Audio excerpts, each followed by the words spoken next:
რა ვიცით ჩვენი უფლებების შესახებ? რამდენად იცავს მათ კანონი და რამდენად ხშირად არღავს მას სახელმწიფო?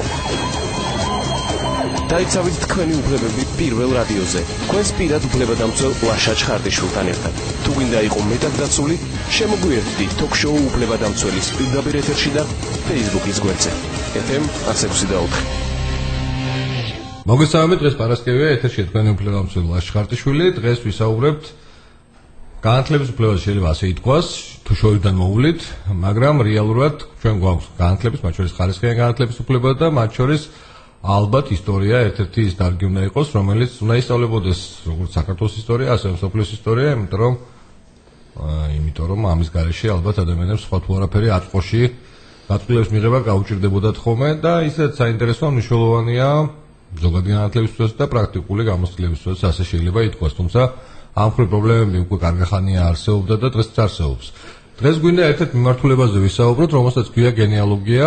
გენეალოგია არის მეცნიერება გვარსახელების, გვარების სახელების და ასე შემდეგ შესახებ.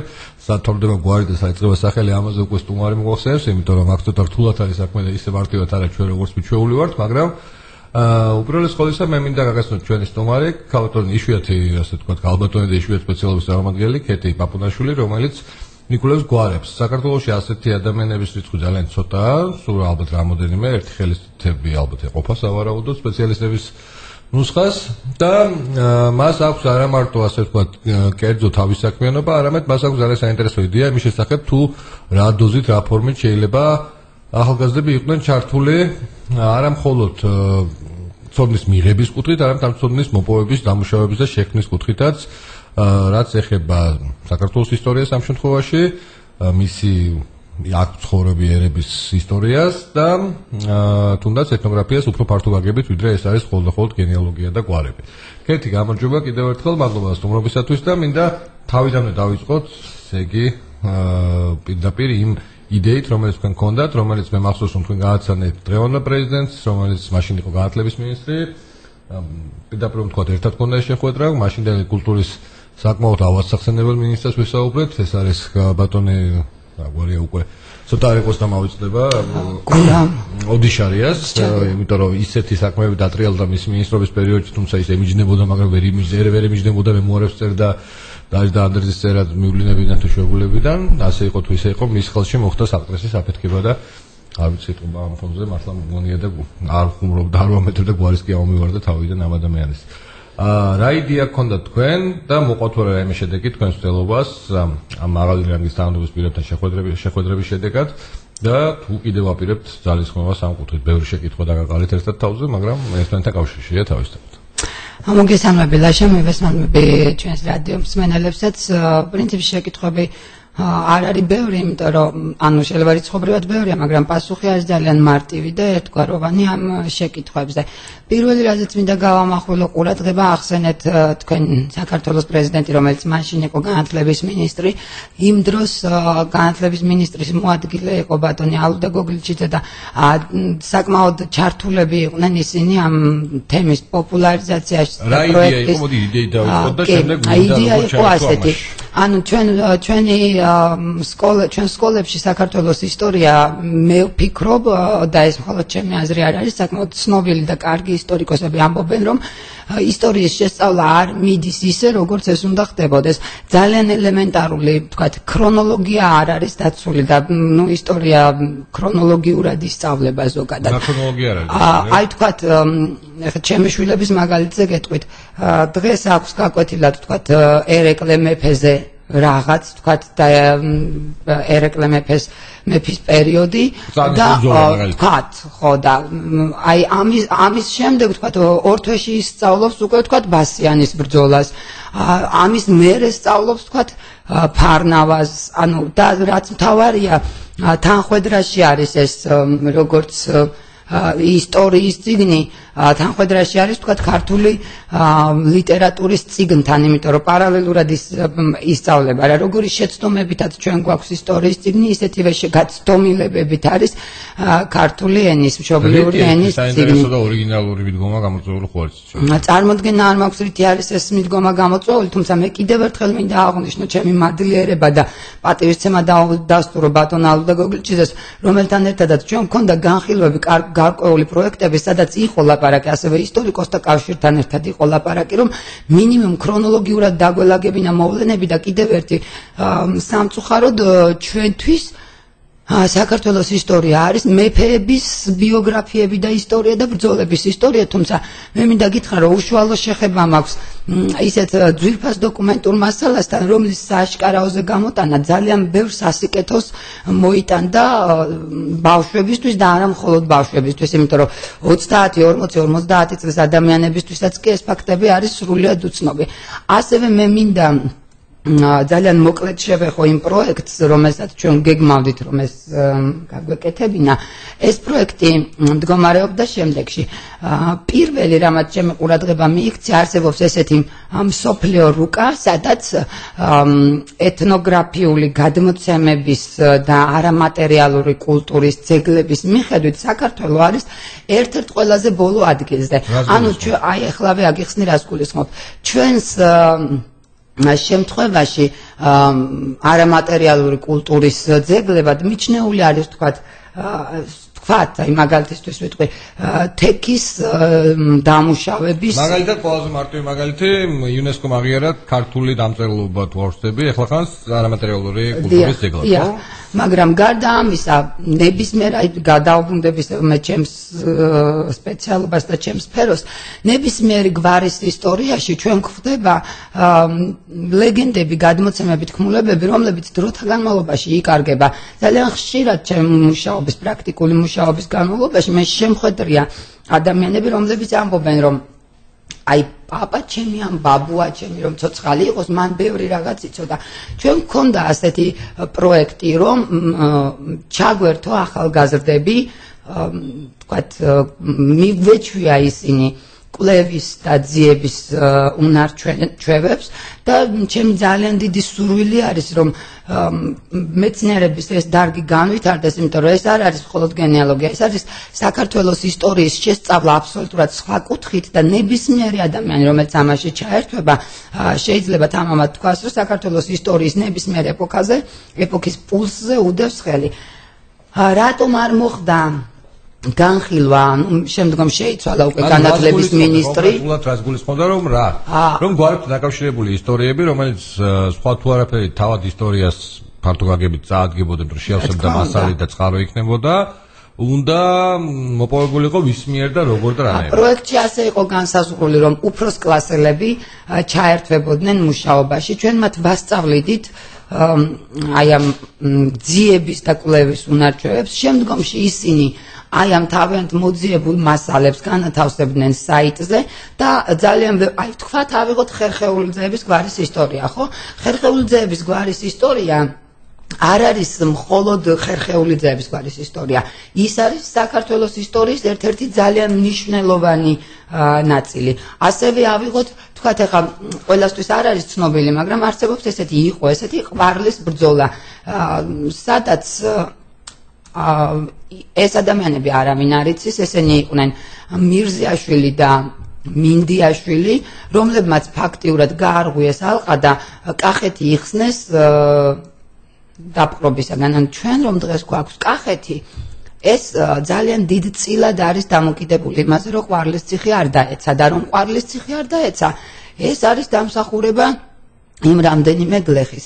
ანუ ჩვენ არ ჩაიდინეს, ესე ვთქვათ და გადავიდეთ დეტალებზე. კი ბატონო, მათ შეუგზავნეს ერეკლეს, რომელიც ყვარლისციხეში იყო გამაგრებული, შეუგზავნეს როგორ თქვა, შიკრიკი შეუგზავნეს და უთხრეს, რომ თქვენ მოგვეცით ჩვენ დაახლოებით 100 კაცი და ჩვენ ყვარლისციხეს გავათავისუფლეთ. ამის შემდეგ ერეკლემ გამოუგზავნა ალყა გამოარღვიეს, რამდენიმე თავადიც იყო მათ შორის, გამოარღვიეს ალყა და შემდგომ უკვე დამპყრობლები ვინც იყვნენ, მათ სოფლებში შევიდნენ, ვინაიდან იქ იყო მხოლოდ ბავშვები და ქალები იყვნენ დარჩენილი. შესაბამისად მტერი იძულებული გახდა ალყა მოეხსნა ყვარლისციხისთვის და თავიანთი ოჯახებისთვის მიექცია ყურადღება და დაბრუნებული იყო თავის სამშობლოში. შესაბამისად აი ამ ფაქტმა განაპირობა ის, რომ ყვარლისციხეს მოეხსნა ალყა და დღეს ჩვენ ძალიან ვამაყობთ კახეთით და ყვარლით. ეს ამ კონკრეტულ შემთხვევას რაც შეეხება და რომ დაუბრუნდეთ პროექტს. ეს პროექტი ძალიან მნიშვნელოვანი იყო არა მხოლოდ იმიტომ რომ ბავშვები აიმაღლებდნენ ცოდნას. ეს ამ ბავშვებს უნდა ეწარმოებინათ გამოკითხვა უფროსი თაობის ადამიანებთან. აქ უკვე ორმაგად სასარგებლო იყო, ფსიქოლოგიურად იყო ძალიან სასარგებლო მოხუცებისთვის. ლეგენდები? დიახ, ლეგენდები უნდა გაეკეთებინათ გამოკითხვები, უნდა ჩაეწერათ ტრადიციები ის რაც ვთქვათ 80 და 85 წლის ღმერთმა აცოცხლოს დიდხანს, მაგრამ ხვალდაზე შეიძლება ეს ადამიანები აღარ იყვნენ და მათ ეს ცოდნა თან მიაქვთ, ხო?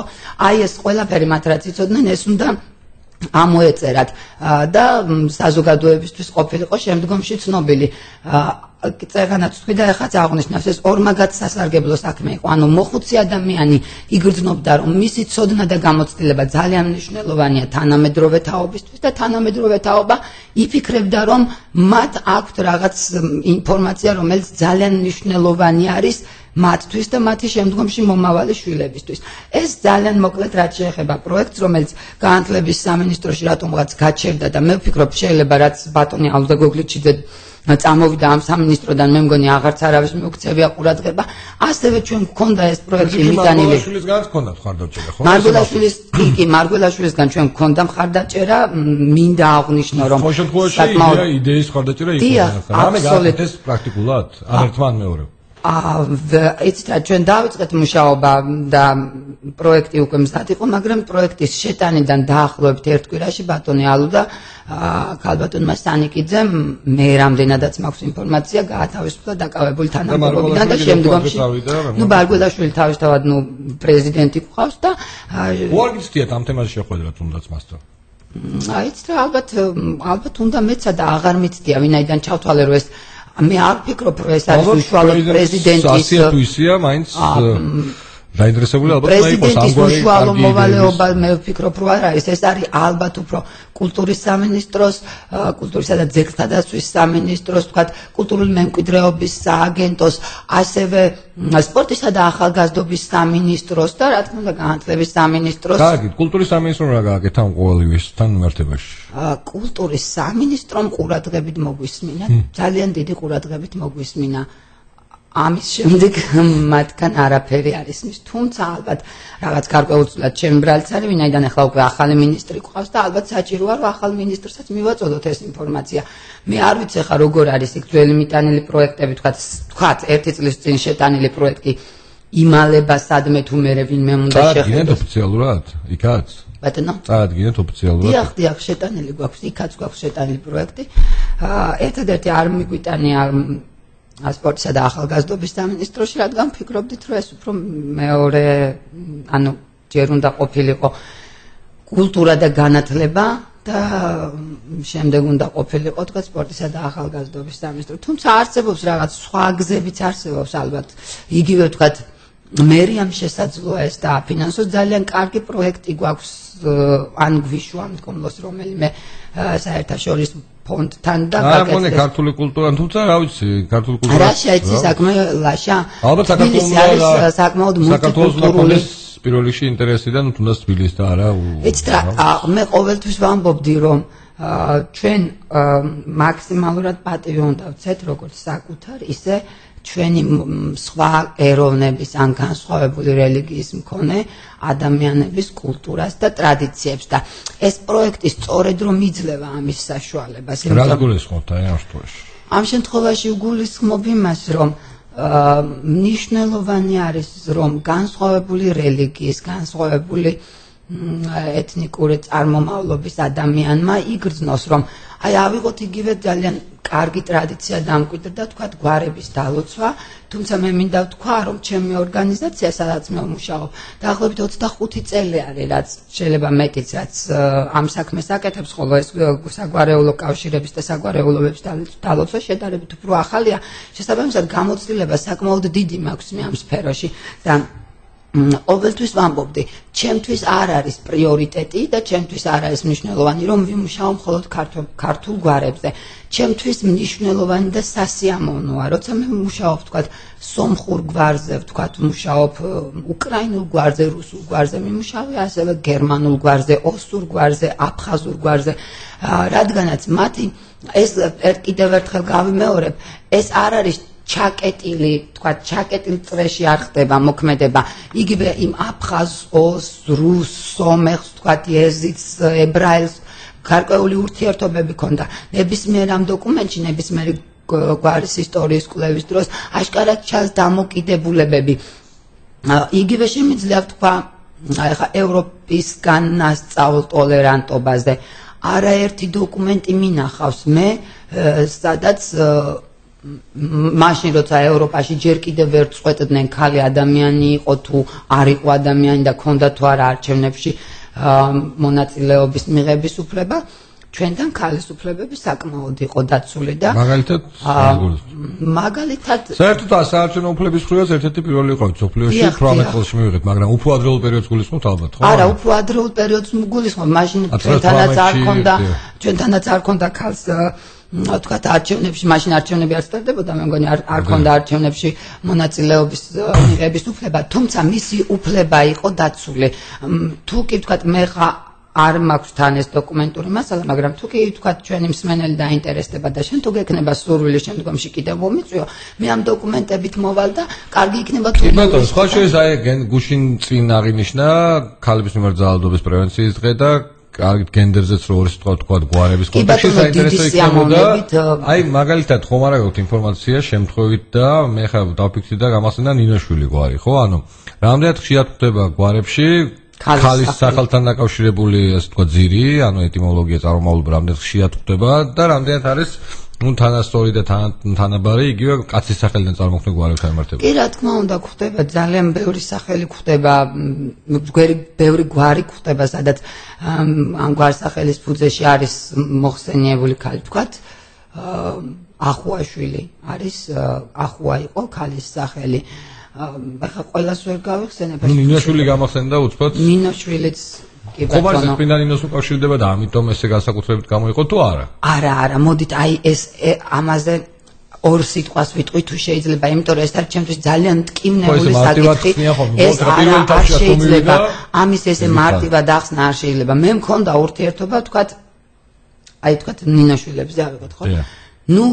მოდით, ვიფიქრებთ რა, რომ რადგან ვართ ნინოშვილი, ეს აუცილებლად წმინდა ნინოს უკავშირდება. ვიფიქრობთ, რომ ანდრია პირველწოდებულიდან მოდის, ეს კატეგორიულად არ შეიძლება. პეტრიაშვილი რომ პეტრესგან მოდის, ეს არ შეიძლება თუ არ არის მართალი? არა, ეს არ არის მართალი და სწორედ იმიტომ რომ მართალი არ არის, არ შეიძლება. ყველაზე მეტად რაც არ მსიამოვნებს არის ის, რომ აი ამ წუთას მე ვმუშაობ გვარის ისტორიაზე, სადაც ერთ-ერთი ადამიანი მეუბნება, რომ სადღაც მთაში რომელიღაც ხატზე არის დახატული ლომი და მე ამ ლომიდან მოვდივარ.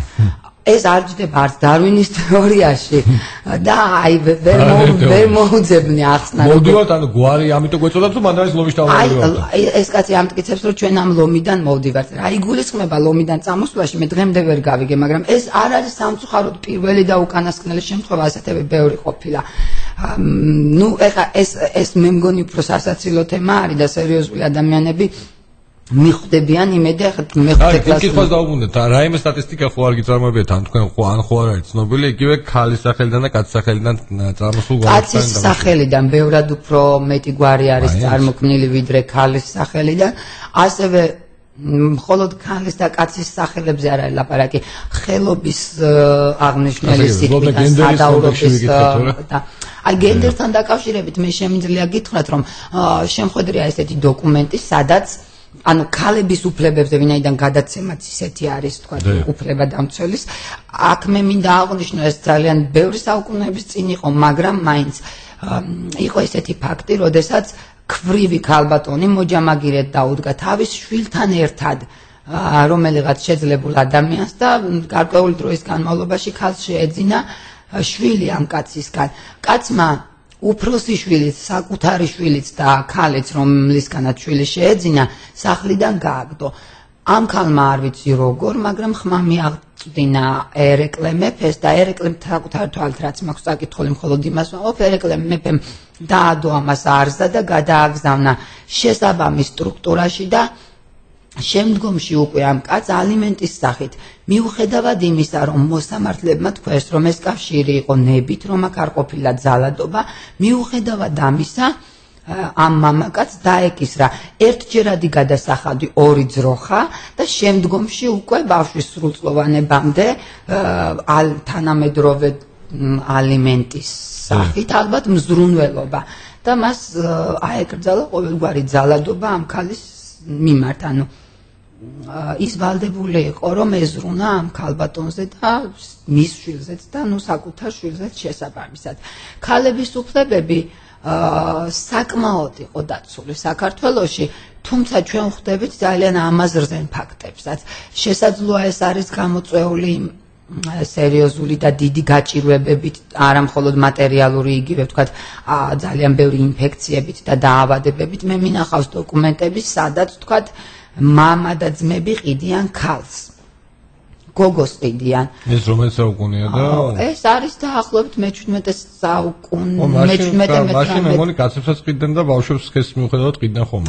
არა, რა შეაიცით საქმე, აი ეს დოკუმენტები უმეტესწილად, როცა მე არ მაქვს ლაპარაკი დასავლეთ საქართველოზე, აღმოსავლეთ საქართველოში ადამიანებით ვაჭრობა შედარებით უფრო ნაკლები იყო და სწორედ ამიტომ ზუსტად ამას მივაქციე ყურადღება. ეს კანონიერი იყო თუნდაც იმ პერიოდში. აი მე გეტყვით ახლა ეს რამდენად კანონიერი იყო, იმიტომ რომ ალბათ ეს კანონიერად ითვლებოდა, რადგან ამას ხელს დაწერდა იმ თქვათ სოფლის მღვდელი, ასევე მმართველები, თქვათ როგორც ცოლს, ანუ არა, როგორც ცოლს არა.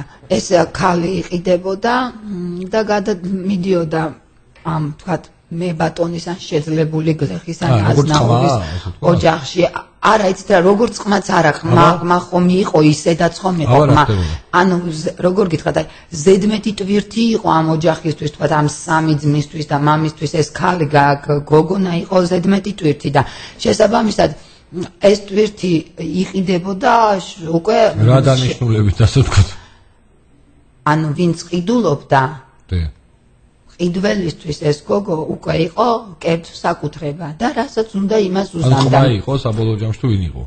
მე შორისაც არის განსხვავება. ეს იყო აბსოლუტურად უუფლებო. კარგი, მაგრამ ესეთი გაურკვეველი სტატუსი ბევრი იყო ფაქტები ასეთი თუ საბედნიეროდ ძალიან ბევრი არა, თუმცა თუ ჩაუღრმავდებით, ასობით შეიძლება ესეთი ფაქტის ამოღება. სხვადასხვა ისეთ საინტერესო არის კვლევის თვალსაზრისითაც და თანამედროვე ვთქვათ, იცით რა არის ჩვენი ისტორია არ არის მხოლოდ გმირი წინაპრები და ჩვენ არ ვართ ქართველებს ძალიან გვიყვარს დიდი ყანწებით გმირი წინაპრების გაზრდილი ალბათ. და მაინტერესებს რაც შეეხება გვარებთან დაკავშირებულ საკითხებს, აი თქვენ ახსენეთ უმცირესობების თემა. რამდენად გამოკვლეულია მათი გვარები, რამდენად შეინტერესებიან თვითონ ისინი და ვინმე აქცევს თუ არა ყურადღებას, თუნდაც იმ კუთხით რომ იგივე კონფლიქტების მოგვარების ასე ვთქვათ საქმეშიც ეს კუთხეც ეს მიმართულებას იყოს არჩეული. ეს საკითხიც სხვადასხვა როგორც სხვა დანარჩენი საკითხები ჩემი ყურადღების მიღმა არ დარჩენილა შესაბამის ორგანოებს და სამინისტროს მე მივმართე ასევე ჩემი პროექტით, სადაც ძალიან ნათლად იყო აღწერილი და ასახული რა უნდა გავაკეთოთ იმისთვის, რომ განსხვავებული ეთნიკური და რელიგიური ჯგუფების წარმომადგენლებმა შეიძლება ისინი არც იყვნენ უმცირესობები, მაგრამ განსხვავებულები რადგან არიან, მათ იგივე თქვათ ძალიან კარგი არის, როცა მიმდინარეობს გვარების დალოცვა, ხო, მაგრამ ის ვინც არ არის მართლმადიდებელი ქრისტიანი, თქვათ არის მუსლიმი, ან არის იეჰოვას მოწმე, ან არის თქვათ არის ნებისმიერი თქვათ განსხვავებული რელიგიის, ან განსხვავებული ეთნოსის წარმომადგენელი. რატომ არ უნდა კონდეს ამ ადამიანს თავისი ეს აქ არაფერ შუაში არ არის უკვე გვარის დალოცვა და აქ არაფერ შუაში არ არის რელიგია. არც ერთი რელიგია. თავარი არის არსებობდეს დოკუმენტური მასალა, რომლებიც მე მინდა ვთქვა, რომ უმეტესწილად არსებობს და ჩვენ შეგვიძლია რომ ამ ადამიანს არ არის ჩემი პირველი მიმართვა საზოგადოების მიმართ. მე ვფიქრობ, ყველა ადამიანს აქვს უფლება იცოდეს საკუთარი გვარის ისტორია და ეს ისტორია გადასცეს თანამავლობას. არავინ უზღუდავს, მაგრამ რამდენად სახელმწიფო ამას კარგი სხვა საქმისთვის გამოიყენებს. მე ვფიქრობ ამას არ აქცევს ყურადღებას სამწუხაროდ და ამის შედეგებს ჩვენ ვიმკითხლაშა სამწუხაროდ ჩვენ ამის შედეგებს ვიმკით, იმიტომ რომ აი ამ ბოლო დროს ახლა ეს ჩემთვის ძალიან მტკივნეული თემა არის და არც მინდოდა შევხებოდი, მაგრამ ძალიან მოკლედ 2-3 სიტყვით ამასაც შევეხები. ადამიანებს თუ კი ჩვენ გავაგებინებთ რომ მხოლოდ სიტყვით არა, საქმით, რომ აი მე ქართველი მართლმადიდებლის გვარის ისტორიას ვიკვლევ და მე შემდგომში უკვე ილოცება ვთქვათ ეს გვარი. გავიგე, მაგრამ ეს დაუსვას ხშირად ახსენებდა ეგ რაშოში ეს ეკლესია თავის ლოცავს, მაგრამ აბსოლუტურად არაფერ შუაში არ არის, ხვდები? აბსოლუტურად არაფერ შუაში არ არის. თუკი მაინდა-მაინც, ანუ ჩვენ შეგვიძლია რომ იგივე სახელმწიფომ იზრუნოს მადლობა ღმერთს რომ ყავს რა სპეციალისტები ბევრი არა, მაგრამ რამდენიმე რომლებიც ამ საქმეს გავაკეთებთ. და რა გააკეთოს? აქ ძალიან მარტივად არის საქმე, ხო, დაფინანსება ჭირდება ყველაფერს, ისე არ კეთდება არაფერი. მხოლოდ სურვილი არ ყოფნის, თუმცა რამოდენიმე გვარის ისტორია არაქართული მე ჩემი სურვილით გამომიკვლევია და თუ კი ადამიანი, თქვათ, განსხვავებული ეთნიკური ან განსხვავებული რელიგიური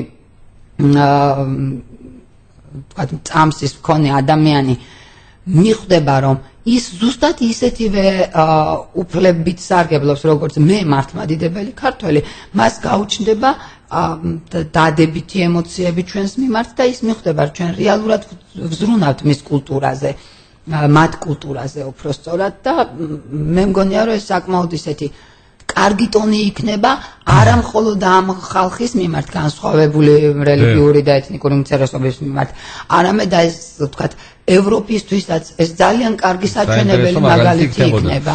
კი ბატონო, ეხლა რეკლამაზე გავდივართ, მალე დავბრუნდებით და მეორე ბლოკში გავაძლევთ საუბარს იმაზე, თუ რამდენად მნიშვნელოვანია ისტორია, არების მათ შორის ისტორიის ცოდნა და რამდენად შეიძლება ეს ყოველდღე წაადგეს თუნდაც კონფლიქტების მოგვარებას, რაც ჩვენთვის მეტად სტრესს განსაკუთრებით წვავე და უმნიშვნელოვანესი პრობლემაა.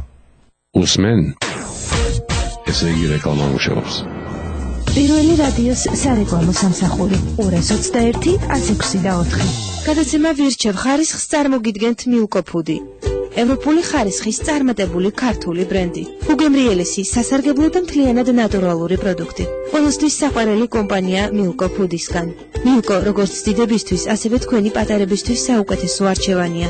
ნუ დაკარგავ ფიქში დროს. მილკო ფუდი ყველა სჯობს. აირჩიე ცხოვრების ჯანსაღი წესი. კაპიტა პლუსი გთავაზობთ საუკეთესო სათხილამურო ტურებს ბულგარეთის მარგალიტში, თოვლიან და ღიმილიან ბანსკოში. დაჯავშნე დღეს და მიიღე ფასდაკლება. შეხვდით ყველაზე პოზიტიურ დღესასწაულს ახალ წელს ბანსკოში მხოლოდ 540 ევროთ. დაგუკავშირდით ნომერზე 2424040. ან გვეწვიეთ ჭავჭავაძის წილადი 10 და მარი ბროსეს წილადი 2. სუპერ გათამაშება ბეტმენი დაიწყო. ჩარიცხეთ ანხა ევროპა ბეტზე და მოიგე Land Rover Discovery Sport, Range Rover Evoque, Jaguar F-Type, დიდი გულადი პრიზები და სუპერ პრიზი. 60-იანი ბინა თბილისში. ბეტმენი, ევროპა ბეტზე მეტი დეპოზიტი, მოგების მეტი შანსი. მოითხოვეთ ნეოკარდი ნეოგაზის გაზგასამართ სადგურებზე და ისარგებლეთ დაზოგვის უნიკალური სისტემით. ისარგებლეთ ნეოკარდით და მიიღეთ უფრო მეტი ჩვენთან დაზოგილი თანხით. ყოველ მეტრ კუბ ბუნებრივ აირზე დაიბრუნეთ დახარჯული თანხის მნიშვნელოვანი ნაწილი. ნეოკარდი დააგროვეთ უფასო კილომეტრები. ეკონომიკა, რომელიც განსაზღვრავს ყოველდღიურ ცხოვრებას. ბიზნესი, რომელიც არ არის მხოლოდ ბიზნესი. რა ხდება ქართულ ეკონომიკაში და როგორ ვითარდება ბიზნესი? ორშაბათიდან პარასკევის ჩათვლით დღეში 3-ჯერ. მთავარი ეკონომიკაზე FM 106.4. რეკლამა პირველი რადიოს ეთერში. 221-106.4. აზარტი, გართობა და მოგება. ვისაც ფეხბურთი გიყვართ და გაინტერესებთ, რა ხდება ევროპულ ჩემპიონატებში. ყოველ შაბათს 17 საათიდან 21 საათამდე. Live score ევროპა ბეტთან ერთად. გაიგეთ საფეხბურთო მატჩების მიმდინარე ანგარიშები და გააკეთეთ ფსონი ცოცხალის პოზიციებზე. საინტერესო სტუმრები, საფეხბურთო სტატისტიკა და პროგნოზები 4 საათის განმავლობაში. მთელი საფეხბურთო ევროპა პირდაპირ ეთერში. Live score ევროპა ბეტთან ერთად. ყოველ შაბათს პირველ რადიოზე.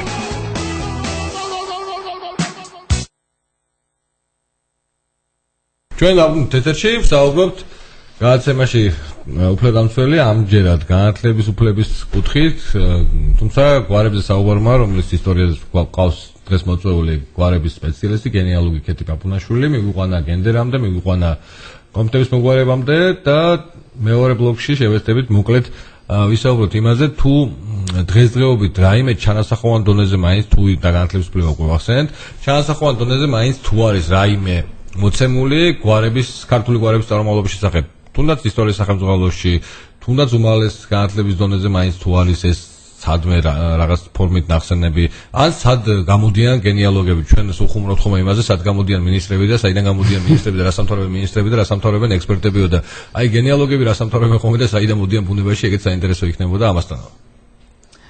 კი ბატონო, ანუ საიდან დავიწყოთ სამაგისტრო დონეზე ისწავლებ. ბევრი კითხვა დავსვი ერთად, მაგრამ ხო და ანუ ცოტა რომ დავკონკრეტოთ ახლა სკოლაში უნდა იყოს თუ არა ის პროექტი, რომელზეც თქვენ საუბრობთ, თუნდაც რაღაცა ასე ვთქვათ, ერთი თავი ისტორიის სახელმძღვანელოში მაინც ქართული გვარების ისტორიაზე, და გვაქვს თუ არა ასეთი, და შემდეგ გავყვეთ იმას, შემდგომ რა ხდება განათლების სხვა საფეხურებზე. ისტორიის სახელმძღვანელოში ჩვენ გვაქვს ერთი თავი, რომელიც გვაქვს ჩვენ ერთი თავი, რომელიც მაპატიოს ამ წიგნის ავტორმა არის ძალიან დილეტანტურ დონეზე განხილული და რაც მთავარი აქ არ არის მოტანილი ქართული მაგალითები. აქ არის ლაპარაკი უცხოურ მაგალითებზე. ზოგადად და თან არ არის პრაქტიკული. მე ვფიქრობ, რომ პრაქტიკული მეცადინეობა და პრაქტიკული გაკვეთილები ძალიან მნიშვნელოვანი არის. მხოლოდ წიგნში წაკითხვა ამას არ შველის, იმიტომ რომ ეს არის საკმაოდ სერიოზული მეცნიერება და რაც მთავარია, გენეალოგია არ არის მხოლოდ გვარების და ოჯახების ისტორია. წეღანაც თქვი და ეხლაც ვიმეორებ. ნებისმიერი გვარის ისტორია უშუალოდ არის მიბმული საქართველოს ისტორიასთან. ან და ვთქვათ ფრანგის გვარის ისტორია მიბმული არის საფრანგეთის ისტორიასთან. იმიტომ რომ ეს ადამიანები ჩაკეტილ სივრცეში არ ცხოვრობდნენ, მათ ჰქონდათ ურთიერთობები და ნებისმიერ დოკუმენტში, ნებისმიერ გვარის ისტორიაში აისახება პრაქტიკულად თავიდან ბოლომდე საქართველოს ისტორია. იგივე ომები, იგივე ინფექციები, დაავადებები, ვთქვათ, სამართალი, უსამართლობაც თუ გინდათ, ძალიან ბევრი რამ. ამიტომ მე ვფიქრობ, რომ პირველ რიგში აი ეს ნახევარი გვერდი რაც წერია ამ სახელმძღვანელოში და სხვათა შორის ჩვენ ამაზეც ვქონდა საუბარი ქალბატონ ნანაციხისთავთან. ნანაციხისთავი ვინ არის? ნანაციხისთავი საქართველოს ისტორიკოსთა კავშირის თავმჯდომარე, საკმაოდ კარგი ქალბატონი, რომელიც იბრძვის დღემდე და მეც ვიბრძვი და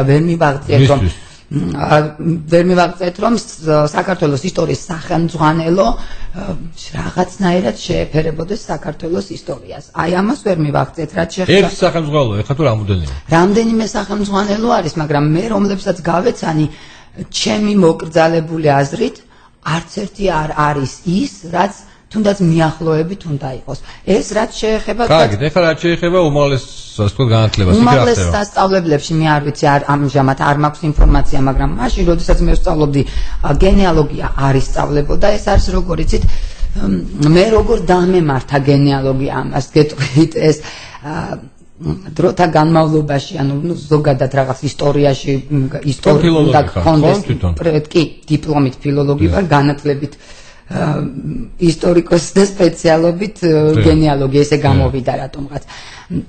მაგრამ თავარი რა არის, იცით, რაღაცა საფუძველი აუცილებლად უნდა გქონდეს და თან აუცილებლად უნდა გქონდეს სურვილი. ძალიან დიდი ნებისყოფა ჭირდება იმას, რომ ადამიანი შედგეს საბოლოო ჯამში გენეალოგად. რატომ? აი როგორ იკვლევთ თუნდაც თქვენ გვარებს? როგორ ვიკვლევთ გვარებს? ეს არის ძალიან რთული და საინტერესო და აზარტული ჩემთვის პირადად, ახლა საკუთარ თავზე ვლაპარაკობ, ისეთი აზარტული მოვლენა. ანუ 100,000-ობით დოკუმენტში, შეიძლება უფრო მეტშიც, ჩვენ ვეძებთ ერთ კონკრეტულ ჩანაწერს, რომელსაც ჯერ უნდა განსაზღვროთ, სად შეიძლება, ანუ კონკრეტულ არქივში, რომელ არქივში, რომელ საცავში, თქვათ, ეს იქნება ხელნაწერთა ინსტიტუტი თუ რეგიონალური საცავი თუ ჩვენი ცენტრალური ეროვნული არქივი, ჯერ ამის განსაზღვრა უნდა მოხდეს. შემდგომში უკვე ჩვენ ნელ-ნელა თქვათ თავიდან ვარაუდი გვაქვს, რომ აი ამათ დეტექტივით არის, ავიწროებს. ეს ძალიან გავს, ძალიან გავს ეს სხვათა შორის აი დეტექტივების მუშაობას, იმიტომ რომ ჩვენ ნელ-ნელა ვავიწროვებთ წრეს და შემდგომ უკვე პოვლობთ იმ დოკუმენტს, რომელიც ჩვენ გვჭირდება და იქ სადაც ვთქვათ, მაგალითისთვის მარტივად რო ვთქვათ, ეს დოკუმენტები გვარების მიხედვით დალაგებული არ არის. არა, ეს დოკუმენტები არაფრის მიხედვით არ არის დალაგებული. აი როგორ გითხრათ, ჩემი მუშაობის 13 წლიანი გამოცდილება მაძლევს გარკვეულ ალბათ ეს ინტუიციაც არის, ცოდნაც რა თქმა უნდა, იმიტომ რომ 13 წელიწადს ერთი და იგივე რაღაცას აკეთებს დიდი სიყვარულით, ამას აქვს შედეგები და მე არ მქონია სხვათა შორის წარუმატებელი ძიებები. მე ყოველთვის როცა ვეძებ პოულობ, იმიტომ რომ ეს პოულობს ასე თქვენი ჩემზე ყოფილა თქვა. ეს რაც შეეხება თვითონ ძიებას და მე აქვე მინდა ლაშასანამ ჩვენ კიდევ გვაქვს დრო თქვა კონფლიქტებთან დაკავშირებით. კარგი, სანამ კონფლიქტებს გადავთ. მე ვიცი რომ ეს დაახლოებით ზოგადად არის კომერციული საქმიანობა და ამიტომ ბევრი არ იქნება გვარი. ეს სულ მე ვიცი დაახლოებით 20,000-მდე გვარია საქართველოში, ხო? მოქმედი 20,000. გადაშენებული რამდენია? ასე ვთქვათ, გამქრალი. გამქრალი გვარებიც არა, ხა ზუსტად არ დამითვლია, მაგრამ შეიძლება მაგის ნახევარი გამქრალი. კიდევ ხო? არის ხა გაქრობის პირას ყოფილი გვარები, წითელ წიგნზე ხო არის ფიქრიათ გვარების, რომელიც გაქრობის წინააღმდეგ არის. არის გვარი, მაგალითად. ზურმუხტაშვილი მახსოვს მე 12-ნი იყვნენ, ზურმუხტაშვილი მახსენდება სულ აი მაგალითად არსებობს ესეთი გვარი კროჭი, რომლებიც აზნაურები იყვნენ და გაქრობის პირას არის. არსებობს გვარი სასურქინეშვილი, რომელიც ასევე ძალიან ესეთი მცირე რიცხოვანი გვარია. არსებობს ყველა არ მახსენდება ხა მე ამ თემაზე. წითელი წიგნი საინტერესო იქნებოდა, მაგრამ რა მაინტერესებს ამ გვარებიდან 20,000 გვარიდან მაინც ზღვა არის რაოდენობა. დაახლოებით თქვენ თუ გაქვთ მონაცემები, რამდენ გვარზე არის მეტნაკლებად ზუსტი მონაცემები მოპოვებული და ეგრესტებული კვლევა გვარების ჩატარებული. მე პირადად და ჩვენ ორგანიზაციას, ანუ ეს არის გენეალოგიური კვლევის ცენტრი არიან ქართლი, 300-ზე მეტი გვარის ისტორია გვაქვს. სულ რამდენი იქნება ხომ არის შემთხვევით? მთლიანად ანუ ქართულ გვარებს შორის რამდენი შეიძლება მეტნაკლებად გამოკვლევოთ საერთოდ? მე ვერ ვიტყოდი რომ 1000-ზე მეტი. არ არის და პლუს ამას მე არ მინდა ახლა ესე ცუდად რომ გამომივიდეს არ მინდა, მაგრამ ეს მაინც აუცილებლად უნდა ვთქვა, იმიტომ რომ არიან ადამიანები, რომლებიც ამბობენ, რომ ისინი იკვლევენ გვარის ისტორიას და არქივში არ მინახავს მე ისინი და პლუს ამას მათ ნაშრომებში, ჩემ ნაშრომებში ყოველთვის არის მითითებული მისამართი, ანუ სად არის ეს კონკრეტული დოკუმენტი და მათ ნაშრომებში მისამართები არ არის. ეს როგორ არის, იცით, თქვათ, აი წარმოიდგინე აფრიკიდან რომ გამოგიგზავნო წერილი, დავაწერო, თქვათ, დედამიწა საქართველოს ლაშა ჩხარტიშვილს.